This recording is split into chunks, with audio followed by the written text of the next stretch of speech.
আপনার হাতে থাকা স্মার্টফোনটি যদি ব্যবহার করার সময় অতিরিক্ত গরম হয়ে যায়, তাহলে এটা একটি ভুল মোটেও করা যাবে না। সর্বপ্রথমেই এই গরম অবস্থায় স্মার্টফোনটি মোটেও চার্জে দেওয়া যাবে না।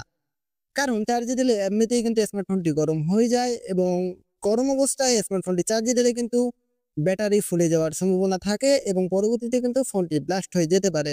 ২ নম্বরে এই অবস্থায় স্মার্টফোনটিতে ইন্টারনেট ইউজ অথবা গেমিং-টেমিং করা যাবে না। কারণ যখন কিনা আমরা ইন্টারনেট ইউজ করি অথবা গেমিং করি তখন কিন্তু আমাদের স্মার্টফোনের যে প্রসেসর আছে, এই প্রসেসরের উপরে অতিরিক্ত চাপ পড়ে যে কারণে ফোনটি গরম হয়।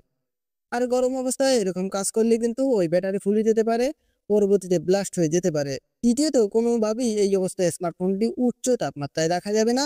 চেষ্টা করতে হবে ফোনটি কোনো নিম্ন তাপমাত্রায় রাখার জন্য।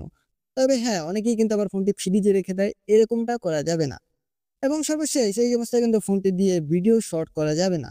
কারণ আমরা অনেকেই হয়তোবা জানি না ভিডিও শট করলে কিন্তু ফোনের উপর একটা এক্সট্রা প্রেশার পড়ে যেটা কিন্তু অনেকেই জানি না। এবং অবশ্যই আপনার স্মার্টফোন ব্যবহারের ক্ষেত্রে এই ৪ টি বিষয় কিন্তু খুব গুরুত্বের সহিত আপনার মাথায় রাখতে হবে।